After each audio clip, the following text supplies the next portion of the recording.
Bonjour et bienvenue dans le podcast Ma vie de sorcière qui rend accessible la spiritualité, l'énergétique, le développement personnel et bien sûr la sorcellerie. Je m'appelle Christelle Célis, sorcière multicasquette et je t'accompagne à la rencontre de tes émotions, de ton intériorité dans sa globalité, de ta psyché pour que tu puisses enfin être, te débarrasser de tes freins, de tes croyances, de tes blessures et les transmuter.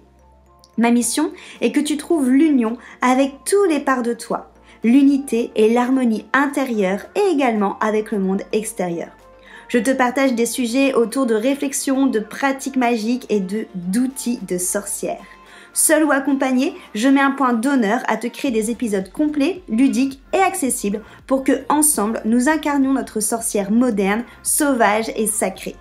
Si cet épisode peut résonner ou être utile à quelqu'un de ton entourage, tu peux le partager ou l'évaluer avec la note de ton choix. J'adore partager avec les sorcières qui écoutent le podcast, donc rejoins-moi sur Instagram ou sur mon site pour échanger ensemble. Et sans plus attendre, on passe à notre sujet magique du jour.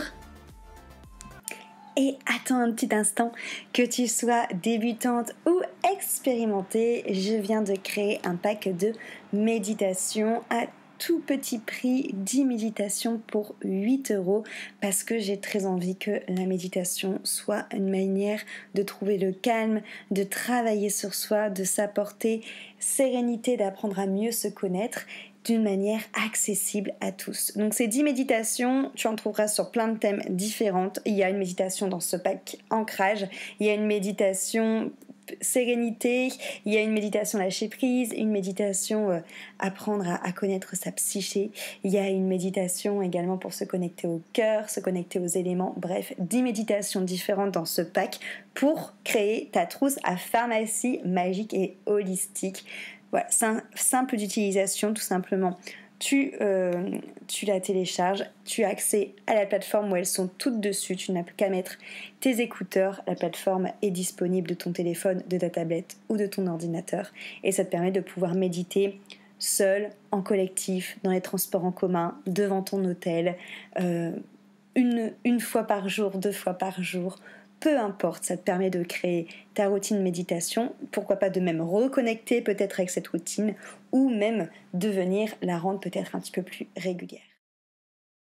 Bonjour sorcière, bienvenue dans le podcast, je m'appelle Christelle Célis et je suis très heureuse de te retrouver autour de mon micro magique aujourd'hui pour te parler de l'énergie du féminin sacré. J'avais envie de t'en parler parce que le mois de mars est vraiment tourné vers cette énergie-là. Donc l'énergie féminine sacrée, pour moi, ça fait partie d'un des personnages de notre psyché. C'est aussi une énergie qu'on a en nous qui est associée à l'énergie yin. Du coup, on va développer ça un petit peu ensemble. Donc déjà, qu'est-ce que c'est que l'énergie féminin sacré ? L'énergie féminin sacré, ça va se rapprocher au niveau, si je devais donner, on va dire, des mots-clés ou des adjectifs pour que tu comprennes à quoi cela correspond, ça va se rapprocher de ton intuition, de ta créativité, ça va te rapprocher aussi de tout ce qui va être savoir, tout ce qui va être aussi patience, tout ce qui va être la capacité à savoir écouter, tout ce qui va être discernement, clairvoyance, l'intuition, tout ce qui est relié aussi au fait de travailler avec l'invisible, avec la nature, avec les animaux, avec le cycle de la nature, avec la lune. Ça va être aussi cette notion d'être vraiment connecté à son corps, de savoir écouter ce qui se passe dans son corps, de savoir écouter ses ressentis. Ça va être aussi tout ce qui va être en rapport avec la douceur, avec le côté empathique, tout ce qui va être aussi avec cette notion de travailler avec notre sensualité, avec notre sexualité, avec les plaisirs de la vie. C'est toute cette notion-là, tous ces mots-clés-là. Pourquoi ? Parce que l'énergie féminine sacrée est reliée principalement à 3 chakras. On va le relier au chakra sacré, donc le chakra orange qui se trouve en dessous de ton nombril. Svadhisthana chakra, qui est le chakra qui va être lié au plaisir en règle générale, c'est-à-dire aussi bien au plaisir en effet corporel, donc au niveau du toucher, au niveau de la sexualité, qu'au plaisir gustatif, les bons plats, toutes ces choses-là, qu'aussi au plaisir des sons. Voilà, c'est les plaisirs en règle générale. Donc cette notion d'être assez en accord avec soi-même et d'être assez à l'aise avec soi-même, avec son corps, avec qui on est et assumer qui on est, pour pouvoir totalement prendre du plaisir dans ce qui nous met en joie, dans ce qui nous procure des sensations, et dans savoir l'assumer, savoir être totalement à l'aise et ouverte au fait de ressentir ce plaisir et de le communiquer. Donc il y a vraiment cette notion de plaisir avec le féminin sacré qu'on retrouve en fait grâce au chakra sacré. Il y a aussi cette notion avec le chakra sacré en effet de rapport avec tout ce qui va être au niveau de l'appareil génital féminin, donc tout ce qui va être autour justement de accueillir sa féminité, notamment à travers la relation à son corps, notamment aussi à travers la relation à son cycle menstruel, à comment est-ce qu'on vit la féminité, tout ce qui va être aussi autour de la fertilité, de la maternité. Quand je dis maternité, tu n'es pas forcément obligé d'être mère, hein, ça va être aussi le rapport à la mère en règle générale, donc typiquement pourquoi pas à ta mère. Ça va être aussi tout ce rapport en effet avec cette notion de savoir accepter son corps, sa sensualité, quelles sont tes douleurs lorsque tu es réglée, lorsque tu as tes lunes, comment est-ce que ton corps se manifeste, l'endométriose, toutes ces choses-là. Et on va aussi avoir avec ce chakra-là une notion, donc là plus sur le côté comportemental, je dirais, d'apprendre à savoir mettre ses limites. Le chakra sacré, c'est cette notion de je n'arrive pas à poser mes limites, je n'arrive pas à me faire respecter, je me respecte pas moi-même, et du coup les autres ne me respectent pas. Et ça va forcément avec le plaisir et aussi avec le rapport au corps et avec la sexualité. Si on a du mal si on se retrouve par exemple à faire des choses qu'on n'a pas envie lors d'un rapport sexuel, si on a du mal à dire non à quelqu'un et à pas poser ses limites et donc du coup à faire passer le plaisir de l'autre avant son plaisir personnel, typiquement voilà, c'est une notion de savoir se respecter, de savoir se faire respecter de l'autre. Donc il y a cette notion-là, du coup, avec le chakra sacré qu'on va retrouver dans l'énergie féminin sacrée, féminine sacrée. On a ensuite le chakra du cœur. Le chakra du cœur, c'est cette notion de savoir donner et de savoir recevoir, hyper important parce que généralement, et là on est sur un déséquilibre de notre énergie féminine, c'est que lorsqu'on va parler de féminin massacré, on va être sur ce type d'énergie féminine qui va être dans le don constamment, qui va donner, donner, donner. C'est un peu entre guillemets une énergie de surmaternisation, c'est-à-dire qu'elle va totalement s'oublier, donc plus du tout respecter ses limites, elle va donner, faire passer l'autre quoi qu'il arrive avant soi, et du coup elle va et ne pas se respecter, et aussi ne pas, entre guillemets, honorer cet échange d'énergie sur le donner et recevoir. Donc il y a ça qui est important avec le chakra du cœur. Il y a cette notion aussi de quand on reçoit, de vraiment recevoir, de pas dire un fallait pas ou un oh mais pourquoi t'as fait ça, oh mais tu es fou, et juste dire un merci ou avec un avec plaisir au lieu de dire de rien quand quelqu'un te dit merci. Hein. Donc c'est pareil, donc vraiment cette notion de vraiment ouvrir son cœur et de donner. Et on va retrouver avec le chakra du cœur aussi tout ce qui va être bienveillance, tout ce qui va être empathie, tout ce qui va être tolérance, qui sont des valeurs associées aussi énergétiquement au féminin sacré. Et ensuite on a le troisième œil du coup comme chakra qui est d'une polarité yin, donc d'une polarité féminine, qui va être associé au discernement, à la clairvoyance, mais aussi à la sagesse et à la patience et au fait de savoir écouter. Donc voilà, donc ça c'est, tu vois, comme je te l'ai dit, c'est vrai, ça reprend exactement les mots-clés dont je t'ai parlé quand je t'ai défini l'énergie féminine sacrée, parce que tout simplement c'est relié à ces chakras-là. Donc déjà c'est super important de voir si tu as des problèmes en effet pour recevoir, ce qui arrive hyper souvent, si tu as des problèmes aussi pour savoir te respecter, pour savoir dire non, si tu as des problèmes pour réussir à avoir de la clairvoyance, quand je parle de clairvoyance ou de discernement, ça va être de la clairvoyance et du discernement sur une situation précise, mais aussi pourquoi pas par rapport aussi à toi. Plein de personnes se voient beaucoup plus mauvais que ce qu'elles ne sont et manquent clairement de discernement sur qui elles sont réellement, par exemple. Donc tout ça, ce sont des énergies qui appartiennent à ton féminin sacré, et potentiellement si tu sens que tu as un déséquilibre par rapport à ça, il faut savoir que les déséquilibres par rapport aux énergies, ça va donner soit des déséquilibres en effet qui vont être énergétiques ou émotionnels ou psychiques comportementales ou physiques. Ok, encore une fois, ça dépend un peu de où tu en es à force de recevoir des signaux de l'univers. Si tu es qu'au tout début, on va peut-être être sur une énergie qui se bloque, où c'est très subtil et que tu le ressens pas forcément. Si tu es, je dirais, sur le côté au milieu, on va être plutôt sur du comportemental, c'est-à-dire voilà, ou des émotions, donc peut-être de la frustration de donner et de pas recevoir, mais c'est pas pour autant que tu changes ton mode de fonctionnement, d'avoir des attentes envers les autres et d'être tout le temps être frustré ou en colère parce que tu as l'impression de ne pas être respecté, mais c'est pas pour autant que tu oses dire non parce que tu as des blessures derrière qui sont là. Euh, il va avoir aussi cette notion justement de te sentir fatigué, de te sentir éprouvé, de te sentir un peu la boniche de tout le monde, mais c'est pas pour autant pareil que tu vas apprendre à recevoir ou que tu vas mettre des stops. Donc là, on est plus dans le milieu. Et ensuite, on est, je dirais, dans le cas où c'est plus les parpaings, comme je dis, que l'univers nous envoie quand ça touche notre corps physique, parce que ça, on peut plus le nier. Où là, on va tomber en effet plus sur des maladies physiques. Donc typiquement, en effet, les énormes douleurs au niveau, par exemple, des règles, l'endométriose, les problèmes de fertilité. Qu'est-ce qu'on va avoir d'autre? Les problèmes au niveau du cœur ou au niveau des poumons. Toutes ces choses-là, voilà. Donc c'est plein de choses qu'on peut aller voir. Le rapport au corps aussi, par rapport au féminin, si en effet, suivant comment on se sent avec notre corps, si on a l'impression qu'il faut qu'on se fasse toute petite parce qu'on a peur de se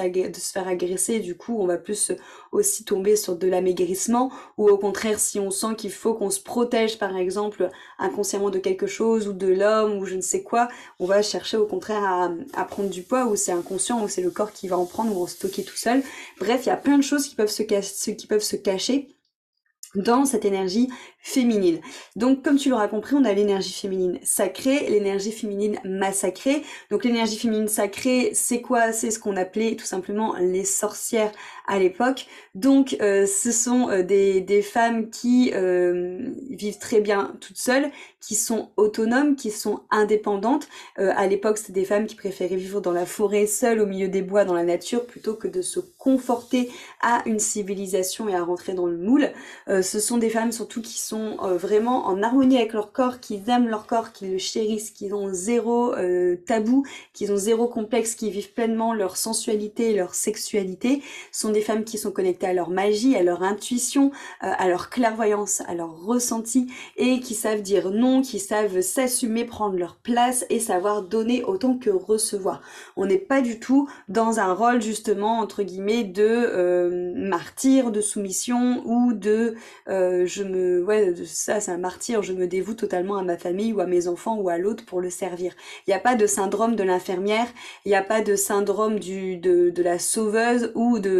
du côté maternant chez le féminin sacré, entre guillemets. Okay. Donc là, bien sûr, je parle vraiment dans les extrêmes. Je fais exprès d'extrapoler et de mettre vraiment des gros contrastes pour que tu fasses la différence, sachant que tout, encore une fois, est nuance. Tu peux avoir des choses qui sont dans le féminin sacré, qui sont guéries, qui sont ok, et des choses qui vont être plutôt dans le féminin massacré, parce qu'il y a encore des blessures autour de ça. Le féminin massacré, on va du coup retrouver, comme je te l'ai dit, le côté maternalisation, mais dans l'extrême, c'est-à-dire cette notion de vouloir à tout prix être dans cette posture de sauveur ou de materner l'autre alors qu'il t'a rien demandé, et surtout qui te fait totalement t'oublier et ne plus te respecter. On va avoir aussi cette énergie avec le féminin qui va être massacré, plutôt de jalousie, plutôt de harpie hein, avec les autres. Donc bon, il y a l'ego qui va s'en mêler, mais à beaucoup se comparer avec les autres, à beaucoup jalouser l'autre, à faire des commentaires, à être vraiment dans ce côté un peu hystérie, tu vois, mais c'est tout simplement parce qu'il y a un manque de confiance en soi, et il y a un manque surtout de côté d'être à l'aise avec son propre corps, avec sa propre sexualité.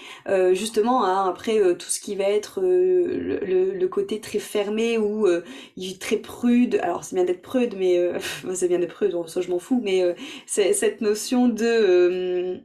ne vouloir rien faire, de se dire que en effet le sexe c'est sale, que les règles c'est sale, que le corps de la femme c'est sale, qu'il faut le cacher, le fait d'avoir peur aussi de se sentir comme un petit animal chassé notamment par la société et par le côté masculin. On est aussi sur du massacré.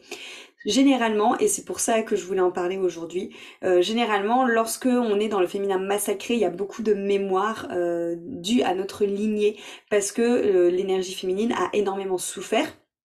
Notamment, comme je te l'ai dit au tout début, au niveau de la chasse aux sorcières, hein, qui nous a beaucoup impacté énergétiquement parlant. Même si tu as l'impression de ne pas l'avoir vécu, toi là actuellement, tu l'as peut-être vécu dans une vie antérieure, ou c'est peut-être en effet dans ta lignée que ça a été vécu. Et qu'est-ce que ça donne? Ça donne des traumas au niveau de l'énergie féminine, parce que ça t'envoie le message que c'est dangereux d'être libre, c'est dangereux de s'assumer, c'est dangereux d'avoir ses propres croyances et de les défendre et de ne pas en démordre. C'est dangereux d'être connecté à son intuition et à ses ressentis. C'est dangereux tout simplement d'être vu autrement que par une poule pondeuse, parce qu'il faut savoir qu'aussi la chasse des sorcières,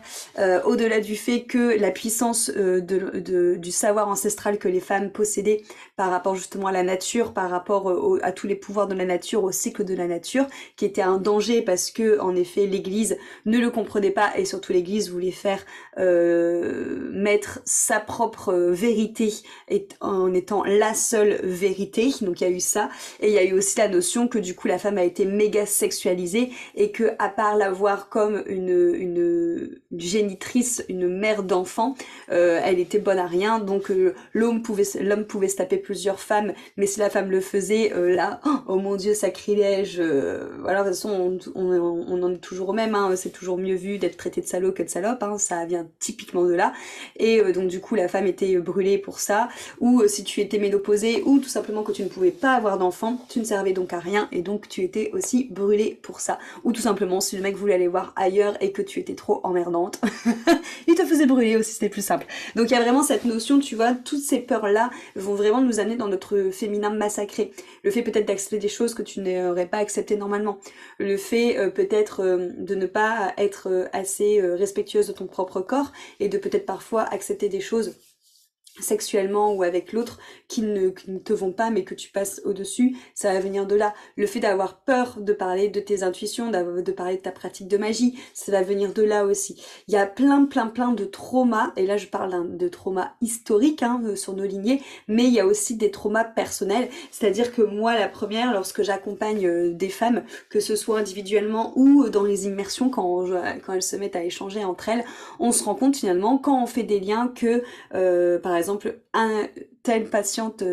est anorexique, que sa mère a eu des problèmes aussi avec la nourriture, que sa grand-mère en avait aussi, ou que telle patiente qui est venue me voir a été abandonnée par son mari ou ses maris plusieurs fois, et elle se rend compte que sa mère finalement a même principe, que sa grand-mère même principe, ou que on a été victime de violences conjugales mais qu'on n'osait pas partir, et que du coup on s'est retrouvé à gérer les enfants tout seul avec un mari qui buvait, qui nous battait. Pareil pour la mère, pareil pour la grand-mère, ou qu'on a été victime de viol, que les sœurs ont été victimes de viol, que la mère a été victime de viol, que la grand-mère a été victime de viol, que les tantes. Peu importe ce que tu as vécu, généralement, fouille autour de toi, il y a beaucoup de non-dits autour de l'énergie féminine, autour aussi des femmes entre elles, et souvent c'est quelque chose qui vient se répéter. Vraiment, il y a vraiment moi je le remarque à chaque fois, il y a vraiment un fardeau souvent qu'on porte, et une sorte de prophétie un peu comme ça, qu'on vient réitérer de génération en génération, qui crée du coup en effet des traumas transgénérationnels. Donc transgénérationnel, c'est quand en effet ça vient passer plusieurs générations, et tout comme un héritage physique qui fait que tu ressembles à ta mère, à ta grand-mère, à ta tante, en fait tu viens traîner aussi cet héritage d'expérience, je dirais, parce que ça n'a pas été compris, parce que ça n'a pas été transmuté, et que du coup la souffrance de la lignée entre guillemets a été donnée comme un fardeau, dans le but qu'enfin quelqu'un s'en rende compte et transmute tout ça pour se libérer, mais aussi pour libérer ses ancêtres et pour libérer sa lignée. Là, je parle de traumatisme, d'expérience, mais il y a aussi des blessures qui peuvent être données en étant aussi des blessures transgénérationnelles. Par exemple, des blessures de rejet, où tu penses que la blessure de rejet t'appartient, et qu'au final, tu te rends compte peut-être qu'elle appartient plus à ta mère, qui a été rejetée peut-être par telle ou telle personne de sa famille, ou telle personne de ses parents, et qu'au final, quand tu creuses, tu te rends compte aussi que la grand-mère a peut-être été rejetée par ses maris, ou a peut-être été rejetée par quelqu'un d'autre de la famille, et ainsi de suite, et ainsi de suite. Ça marche aussi pour les blessures. Les blessures, c'est plus subtil, parce que c'est pas concret, entre guillemets, c'est vraiment comment est-ce que la personne la vit, et comment la personne la ressent individuellement, individuellement, mais ça peut être aussi du transgénérationnel. Du coup, dans ce mois de mars qui est super féminin, déjà on a la journée des droits de la femme qui est demain, hein. Là aujourd'hui on est le 7 mars, donc c'est le 8 mars, mais on a aussi le signe du poisson, qui est un signe profondément féminin au niveau du zodiaque, c'est le signe de la sorcière justement, donc ça a carrément du sens de venir travailler toutes ces blessures de lignée, tous ces traumas de lignée. Moi j'aime beaucoup la citation qui dit « Nous sommes les petites filles des sorcières que vous n'avez pas brûlées ». Donc c'est le moment justement d'aller nettoyer, d'aller ramener de la lumière sur tout ça, et de s'alléger soi, et d'alléger la lignée aussi également sur tout ça. Et aussi on a le mois de mars, l'énergie du bélier qui arrive, on est sur une nouvelle année zodiacale, là sur fin mars qui va commencer. Donc pour moi c'est le moment de faire un gros nettoyage de printemps là-dessus, dans ta lignée, de nettoyer tes traumas, de nettoyer justement ce qui a pu t'infecter toi et aussi tes ancêtres, pour pouvoir démarrer une nouvelle année zodiacale. Super important,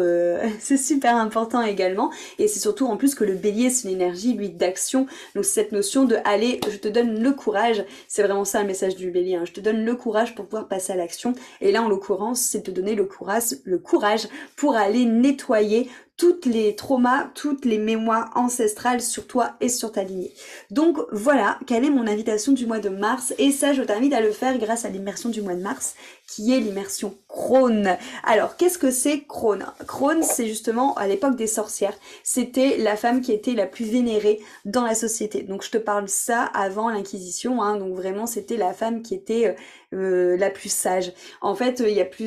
on a plusieurs cycles, que ce soit à l'intérieur de nous, en effet avec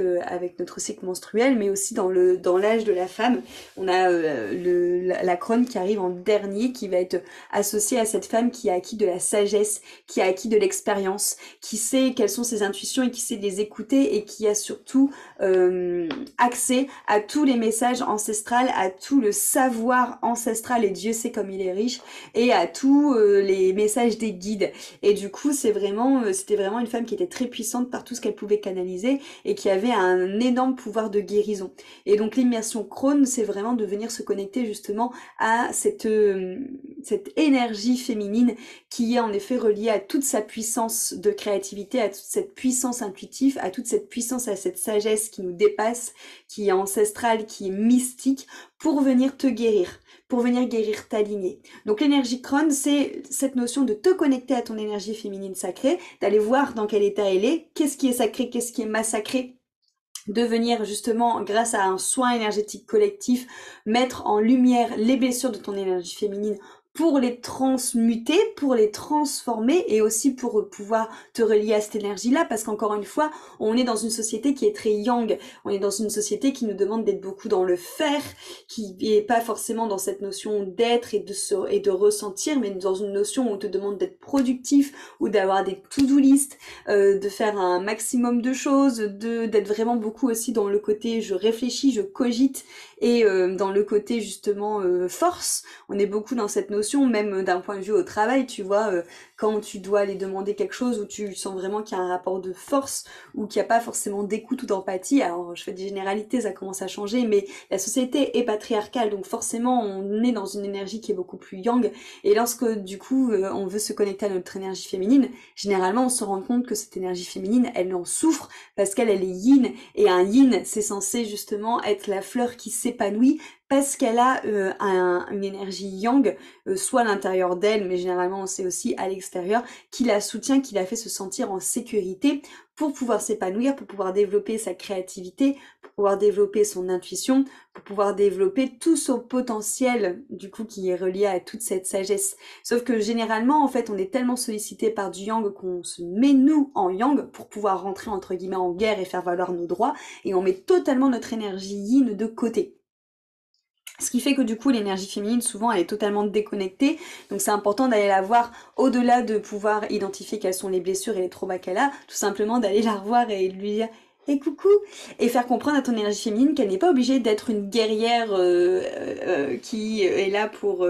émasculer les hommes ou pour se battre pour prendre sa place, et qu'elle peut vraiment prendre sa place en étant yin et en étant féminine sacrée, et qu'elle n'est pas obligée d'être massacrée. Il faut savoir que l'état aussi de votre énergie féminine a un impact aussi sur vos relations de couple, parce que lorsqu'on n'est pas dans notre yin, et qu'on est, moi je l'ai vécu, hein, et qu'on est trop dans notre yang, donc que notre énergie féminine n'est pas du tout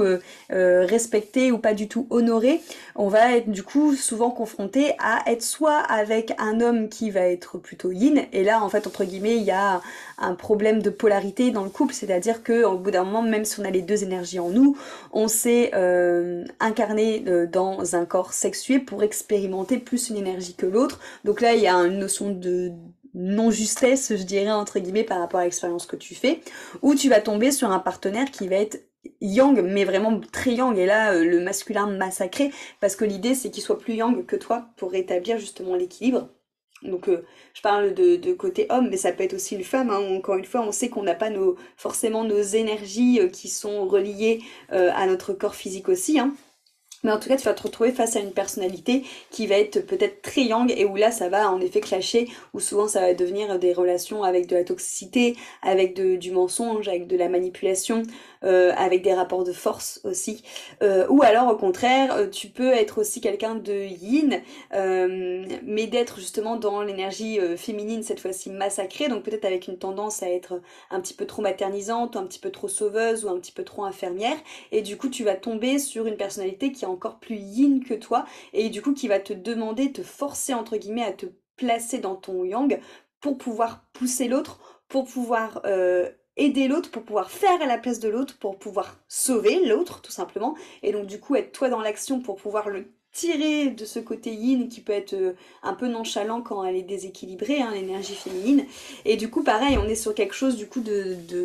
encore une fois, hein, le déséquilibre c'est dans les deux sens, là on est sur un déséquilibre dans le sens où finalement ton énergie qui est yin déséquilibrée, trop maternisante, trop sauveuse, trop infirmière, te fait pousser dans ton yang, et du coup t'épuise, parce que c'est épuisant de vouloir sauver les autres et de s'occuper des autres, surtout quand ils n'ont pas envie eux de se bouger les doigts du cul. Donc voilà, tout ce que ça engendre, en fait, l'énergie féminine, tu te rends compte que ça engendre beaucoup, beaucoup de travail sur soi. Et dans l'immersion crâne, c'est ça, c'est qu'il y a un côté totalement personnel qu'on vient voir, comme je viens de te le dire. Mais une fois qu'on aura travaillé sur ce côté personnel, le but, c'est d'aller travailler sur ton transgénérationnel et d'aller te connecter à ta lignée. Donc vraiment, si tu sais qu'il y a des traumas qui te sont reliés, mais qui t'appartiennent pas vraiment, ou que justement tu as envie d'aller voir la source de pourquoi tu as cette relation-là au corps, de pourquoi tu as telle blessure, de pourquoi tu vis toujours telle ou telle expérience, c'est hyper important d'aller voir ce qui se passe dans le transgénérationnel, d'aller justement partir à la rencontre de tes lignées pour pouvoir les libérer et te libérer et transformer ce trauma. Donc on fera beaucoup de cercles de femmes, beaucoup de cérémonies autour justement des ancêtres, de la lignée, de l'accueil des lignées. Ça va être une immersion qui va avoir vraiment un peu une ambiance tente rouge. Donc on a toujours ce côté sororité qui est toujours présente dans les immersions, mais là ça sera encore plus poussé parce que le thème est autour de ça. On aura une sororité dans le groupe, mais aussi une sororité en fait finalement avec toutes les parties de toi féminines, sacrées comme massacrées, aussi dans tes vies antérieures, mais aussi une sororité avec aussi toutes tes lignées, aussi bien les lignées que tu connais, mais aussi les lignées que tu ne connais pas. On va remonter très loin, ça va être super puissant. Ça commence la semaine prochaine. Donc tu as une semaine pile poil pour nous rejoindre. Entre deux, on va fêter aussi le printemps, on va fêter Ostara, pareil qui a un sabbat avec une énergie vraiment yin. Donc en plus on va être lié à la divinité Eostre qui est la divinité de la fertilité, la divinité aussi de l'énergie féminine. Donc voilà, tout va être aligné pour qu'on travaille vraiment sur nos lignées, sur notre transgénérationnel, et qu'on guérisse le féminin sacré à l'intérieur de toi, comme aussi celui qui ne t'appartient pas mais qui pèse aujourd'hui sur ton quotidien. Je suis vraiment ravie de pouvoir faire cette immersion avec toi. Donc rejoins-nous très vite. Je te mets toutes les infos dans la barre d'outils comme d'habitude. Si tu as des questions, si tu as envie de plus de précision, tu peux aller voir sur le bar d'infos, mais bien sûr tu peux venir aussi me parler parce que j'adore échanger avec toi, que ce soit sur Instagram ou par mail ou par WhatsApp ou Telegram, peu importe, je suis carrément disponible. Je te dis à très vite lors de cette immersion Crone, et passe une belle journée ou belle soirée suivant lorsque tu écoutes ce podcast. Merci beaucoup pour cette belle écoute.